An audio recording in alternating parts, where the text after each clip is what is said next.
জানিয়ে দেব এই মুহূর্তে হাতে পাওয়া সর্বশেষ গুরুত্বপূর্ণ আপডেট বাংলা সংবাদ। শুরুতেই থাকছে বিএনপির মহাসচিব মির্জা ফখরুল ইসলাম আলমগীর বলেছেন, বিভ্রান্তি সৃষ্টি করে দেশকে বিপদে ফেলার চেষ্টা চলছে।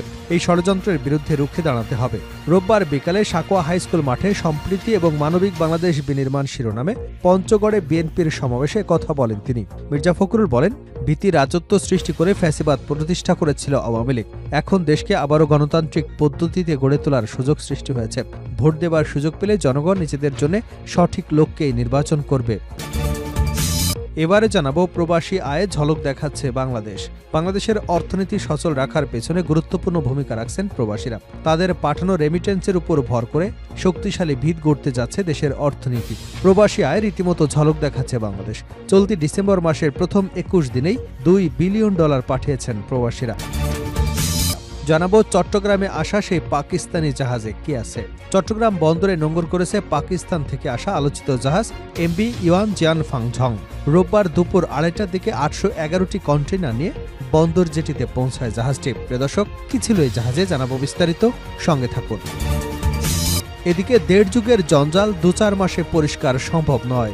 অন্তর্বর্তী সরকারের ধর্ম বিষয়ক উপদেষ্টা আফমা খালিদ হোসেন বলেছেন, রাষ্ট্রের প্রতিটি সেক্টরে দুর্নীতি স্বজনপ্রীতি ঢুকে গেছে। আমরা দায়িত্ব নিয়েছি, 5 মাস চলছে। 1.5 যুগের জঞ্জাল 2-4 মাসে পরিষ্কার সম্ভব নয়। 2025 সালের প্রথম 6 মাসে অন্তর্বর্তী সরকারের চলমান সংস্কার কাজ শেষ হবার সম্ভাবনা রয়েছে। এবারে থাকছে বাংলাদেশ ইস্যুতে যা বলেন অভিনেতা মিঠুন চক্রবর্তী। বাংলাদেশে কথিত সংখ্যালঘু নির্যাতনের অভিযোগে ভারতের বিক্ষোভ এবং দেশটির গণমাধ্যমে একের পর এক অপপ্রচারের জেরে দুদেশের সম্পর্ক এখন তলানিতে। অবশেষে এ বিষয়ে মুখ খোলেন অভিনেতা তথা বিজেপি নেতা মিঠুন চক্রবর্তী। বিজেপির সদস্য সংগ্রহ অভিযানে গিয়ে বাংলাদেশের পরিস্থিতি নিয়ে নরমে গরমে নিজের বক্তব্য রাখলেন মিঠুন চক্রবর্তী। তিনি বলেন, ডোন্ট আন্ডার এস্টিমেট ইন্ডিয়া। এবং সর্বশেষ জানাবো আন্তর্জাতিক সংবাদ। পানামা খাল ছিনিয়ে নেবার হুমকি ডোনাল্ড ট্রাম্পের। নবনির্বাচিত মার্কিন প্রেসিডেন্ট ডোনাল্ড ট্রাম্প পানামা খালের নিয়ন্ত্রণ ওয়াশিংটনের কাছে ফিরিয়ে নেবার হুমকি দিয়েছেন। তার মতে এই খালের মাধ্যমে মার্কিন জাহাজগুলোর যাতায়াতে অতিরিক্ত শুল্ক এবং মাশুল দিতে হচ্ছে, যা অত্যন্ত অন্যায্য এবং অবিচার। ট্রাম্প এসব শুল্ক এবং ফির তীব্র সমালোচনা করে বলেন, পানামা খালের নিয়ন্ত্রণের অধিকার ফিরিয়ে নেওয়া হবে যদি এই অনাচার অব্যাহত থাকে। রোববার এ তথ্য প্রকাশ করেছে আন্তর্জাতিক সংবাদ মাধ্যম এফপি। এতক্ষণ শিরোনাম শুনছিলেন, এবার বিস্তারিত। প্রিয় দর্শক, আপনি যদি এই চ্যানেলে নতুন হয়ে থাকেন, ভিডিওটি দেখতে দেখতে চ্যানেলটি সাবস্ক্রাইব করে আমাদের সঙ্গে থাকুন। আর এই ভিডিও সম্পর্কে আপনি আপনার মূল্যবান মতামতটি কমেন্ট বক্সে জানিয়ে দিন। আর হ্যাঁ প্রিয় দর্শক, জানিয়ে দিন ভিডিওটি কোথা থেকে দেখছেন। দেশকে বিপদে ফেলার চেষ্টা চলছে। বিএনপির মহাসচিব মির্জা ফখরুল ইসলাম আলমগীর বলেছেন, বিভ্রান্তি সৃষ্টি করে দেশকে বিপদে ফেলার চেষ্টা চলছে। এই ষড়যন্ত্রের বিরুদ্ধে রুখে দাঁড়াতে হবে। রবিবার বিকালে সাকোয়া হাইস্কুল মাঠে সম্প্রীতি ও মানবিক বাংলাদেশ বিনির্মাণে শিরোনামে পঞ্চগড়ে বিএনপির সমাবেশে কথা বলেন তিনি। মির্জা ফখরুল বলেন, ভীতির রাজত্ব সৃষ্টি করে ফ্যাসিবাদ প্রতিষ্ঠা করেছিল আওয়ামী লীগ। এখন দেশকে আবারও গণতান্ত্রিক পদ্ধতিতে গড়ে তোলার সুযোগ সৃষ্টি হয়েছে। ভোট দেবার সুযোগ পেলে জনগণ নিজেদের জন্য সঠিক লোককে নির্বাচিত করবে। এ কারণেই বিএনপি নির্বাচন চায়। বিএনপির মহাসচিব আরও বলেন, বিএনপি সংস্কার চায় বলেই বহু আগেই সংস্কারের রূপরেখা দিয়েছে। প্রবাসী আয় ঝলক দেখাচ্ছে বাংলাদেশ। বাংলাদেশের অর্থনীতি সচল রাখার পেছনে গুরুত্বপূর্ণ ভূমিকা রাখছেন প্রবাসীরা। তাদের পাঠানো রেমিটেন্সের উপর ভর করে শক্তিশালী ভিত গড়তে যাচ্ছে বাংলাদেশের অর্থনীতি। প্রবাসী আয় রীতিমতো ঝলক দেখাচ্ছে বাংলাদেশ। চলতি ডিসেম্বর মাসের প্রথম 21 দিনেই দেশে এসেছে $2 বিলিয়ন। রোববার কেন্দ্রীয় ব্যাংকের প্রকাশিত সবশেষ হালনাগাদ প্রতিবেদন অনুযায়ী এই 21 দিনে বৈধ পথে 200 কোটি 43 লাখ মার্কিন ডলার সমপরিমাণ রেমিটেন্স এসেছে দেশে, যা দেশীয় মুদ্রায় 24,000 কোটি টাকারও বেশি। সেই হিসেবে দৈনিক গড়ে রেমিটেন্স এসেছে $9 কোটি 55 লাখ বা 1,145 কোটি টাকা। রেমিটেন্সের ধারা অব্যাহত থাকলে ডিসেম্বরে দেশের প্রবাসী আয় রেকর্ড $3 বিলিয়ন কাছাকাছি হবে বলে আশা করছেন খাত বিশ্লেষকরা। চট্টগ্রামে আসা সেই পাকিস্তানি জাহাজে কি আছে। চট্টগ্রাম বন্দরে নোঙর করেছে পাকিস্তান থেকে আসা আলোচিত জাহাজ MV ইউয়ান জিয়ান ফাংঝং। রোববার দুপুর 2টার দিকে 881টি কন্টেইনার নিয়ে বন্দরটি জেটিতে পৌঁছায়। জাহাজটিতে কি পণ্য নিয়ে আসা হয়েছে জানতে চাইলে চট্টগ্রাম কাস্টমস হাউসের মুখপাত্র উপকমিশনার সাইদুল ইসলাম কালবেলাকে বলেন, আইজিএমের ঘোষণা অনুযায়ী জাহাজটিতে সবচেয়ে বেশি এসেছে পরিশোধিত চিনি। চিনি আছে 285 কন্টেইনারে, 1,48,200 ব্যাগে প্রায় 7,500 টন। গ্লাস তৈরির কাঁচামাল ডোলোমাইট আমদানি হয়েছে ১৭১ কন্টেনার, সিমেন্ট তৈরির কাঁচামাল সোডা অ্যাশ ১৩৮ কন্টেনার, এছাড়া ৪৬টি কন্টেনারে কাপড়ের রোল, ১৮টি কন্টেনারে আলু, ২০টি কন্টেনারে আখের গুড় আনা হয়েছে।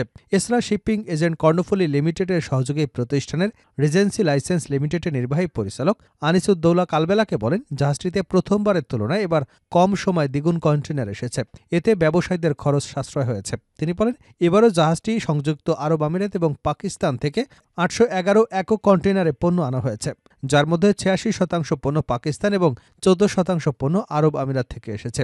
সংযুক্ত আরব আমিরাত থেকে ১১৩টি কন্টেনার নিয়ে জাহাজটি পাকিস্তানের করাচি যায়, সেখান থেকে জাহাজে তোলা হয় আরও ৬৯৮টি কন্টেনার। দেড় যুগের জঞ্জাল ২-৪ মাসে পরিষ্কার সম্ভব নয়, ধর্ম উপদেষ্টা। অন্তর্বর্তী সরকারের ধর্ম বিষয়ক উপদেষ্টা আফমা খালিদ হোসেন বলেছেন, রাষ্ট্রের প্রতিটি সেক্টরে দুর্নীতি, স্বজনপ্রীতি ঢুকে গেছে। আমরা দায়িত্ব নিয়েছি, ৫ মাস চলছে। দেড় যুগের জঞ্জাল ২-৪ মাসে পরিষ্কার সম্ভব নয়। ২০২৫ সালের প্রথম ৬ মাসে অন্তর্বর্তী সরকারের চলমান সংস্কার কাজ শেষ হবার সম্ভাবনা রয়েছে। শনিবার রাতে কক্সবাজার কেন্দ্রীয় ঈদগাহ ময়দানে ইসলামিক রিসার্চ সেন্টার কক্সবাজার ২১তম বার্ষিক সভায় প্রধান অতিথির বক্তব্যে কথা বলেন তিনি। খালিদ হোসেন বলেন, আমরা সংস্কারে হাত দিয়েছি। প্রধান নির্বাচন কমিশনার সহ অন্যান্যদের নিয়োগ দেওয়া হয়েছে। ভোটার তালিকা ১ জানুয়ারি থেকে হালনাগাদ শুরু হবে। আগামীতে একটি সুষ্ঠু, নিরপেক্ষ এবং অংশগ্রহণমূলক নির্বাচন উপহার দেবার আয়োজন চলছে। ১৬-১৭ বছর পর এই প্রথম ভোটাররা তাদের পছন্দের প্রার্থীকে দিনের আলোতে ভোট দিতে পারবে। আগে ভোটারের নামে প্রহসন ছিল, মানুষ ভোট দিতে যায়নি। মনে রাখা উচিত, দেশ কোনো নির্দিষ্ট দলের কাছে ইজারা দেওয়া হয়নি। উপদেষ্টা আফমা খালিদ হোসেন বলেন, দেশে জাকাত সঠিকভাবে বিতরণ করা হয় না, অথচ হাজার হাজার কোটি টাকার জাকাত বিতরণ হয়। এ জাকাত ঠিকমতো গরিবের কাছে গেলে ১০ বছরের মধ্যে দেশে কোনো ভিক্ষুক থাকবে না। ধনীদের টাকায় গরিবের হক আছে। বাংলাদেশ ইস্যুতে যা বললেন অভিনেতা মিঠুন চক্রবর্তী। বাংলাদেশে কথিত সংখ্যালঘু নির্যাতনের অভিযোগে ভারতে বিক্ষোভ এবং দেশটির গণমাধ্যমে একের পর এক অপপ্রচারের জেরে দুদেশের সম্পর্ক এখন তলানিতে। অবশেষে এই বিষয়ে মুখ খুলেছেন অভিনেতা তথা বিজেপি নেতা মিঠুন চক্রবর্তী। বিজেপির সদস্য সংগ্রহ অভিযানে গিয়ে বাংলাদেশের পরিস্থিতি নিয়ে নরমে গরমে নিজের বক্তব্য রাখলেন মিঠুন চক্রবর্তী। তিনি বলেন, don't estimate India. Mithun Chakraborty বলেন, বাংলাদেশ নিয়ে আমাদের আবেগ, অনুভূতি রয়েছে। পশ্চিমবঙ্গের অনেকেরই মনে সেটা আছে, কিন্তু বাংলাদেশে এরকম হয়ে যাবে আমরা কখনো ভাবিনি। আবেগের জায়গায় নষ্ট হয়ে যাওয়ায় খুব কষ্ট পেয়েছি। এরপরে গণমাধ্যমের কথা উল্লেখ করে বিজেপি নেতা মিঠুন চক্রবর্তী বলেন, যা সব সতর্ক বার্তা শুনছি, টিভিতে দেখছি, তাদের নেতারা যে যা পারছে কথাবার্তা বলছে। আমি একটা কথাই বলবো, ভারতকে খাটো করে দেখবেন না, ডোন্ট এস্টিমেট ইন্ডিয়া। তিনি আরও বলেন, বাংলাদেশকে দেখে আমাদের শিখতে হবে, বিশেষ করে বাংলাকে শিখতে হবে। যদি আমরা সবাই মিলে একত্রিত হয়ে না লড়ি, তাহলে আমাদের ভবিষ্যৎ অন্ধকার নিশ্চিত। শেষ করছে আন্তর্জাতিক সংবাদ দিয়ে। পানামা খাল ছিনিয়ে নেবার হুমকি ট্রাম্পের। নবনির্বাচিত মার্কিন প্রেসিডেন্ট ডোনাল্ড ট্রাম্প পানামা খালের নিয়ন্ত্রণ ওয়াশিংটনের কাছে ফিরিয়ে নেবার হুমকি দিয়েছেন। তার মতে, এই খালের মাধ্যমে মার্কিন জাহাজগুলোর যাতায়াতে অতিরিক্ত শুল্ক এবং মাশুল দিতে হচ্ছে, যা অত্যন্ত অন্যায্য এবং অবিচার। ট্রাম্প এসব শুল্ক এবং ফির তীব্র সমালোচনা করে বলেন, পানামা খালের নিয়ন্ত্রণের অধিকার ফিরিয়ে নেওয়া হবে যদি এই অনাচার অব্যাহত থাকে। রোববার এ তথ্য প্রকাশ করেছে আন্তর্জাতিক সংবাদ সংস্থা এফপি। শনিবার এক টুইট বার্তায় ট্রাম্প বলেন, আমাদের নৌবাহিনী এবং বাণিজ্যিক জাহাজগুলোর সঙ্গে অত্যন্ত অন্যায় আচরণ করা হয়েছে।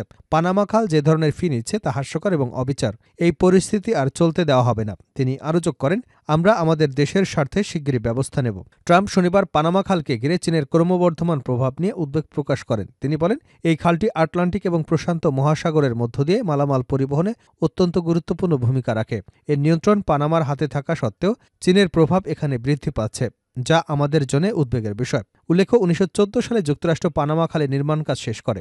এই খালটি দক্ষিণ এবং মধ্য আমেরিকা, চীন, জাপান এবং দক্ষিণ কোরিয়া ও যুক্তরাষ্ট্রের মধ্যে একটি গুরুত্বপূর্ণ যোগাযোগের মাধ্যম হিসেবে কাজ করে। ১৯৭৭ সালে তৎকালীন প্রেসিডেন্ট জিমি কার্টার প্রশাসনের সময় পানামা খালের নিয়ন্ত্রণ পানামার হাতে তুলে দেওয়া হয়, যা ১৯৯৯ সালে সম্পূর্ণভাবে পানামার হাতে চলে যায়। পানামা খাল আন্তর্জাতিক বাণিজ্যে গুরুত্বপূর্ণ ভূমিকা পালন করে, বিশেষ করে এশিয়া এবং যুক্তরাষ্ট্রের পূর্ব উপকূলের মধ্যে মালামাল পরিবহনে এটি একটি প্রধান সেতু হিসেবে কাজ করে। এই খালটির মাধ্যমে জাহাজগুলো দক্ষিণ আমেরিকার দক্ষিণ প্রান্ত ঘুরে যাওয়ায় দীর্ঘ পথ এড়িয়ে দ্রুততম সময়ে মহাদেশ দুটির মধ্যে যোগাযোগ স্থাপন করতে পারে।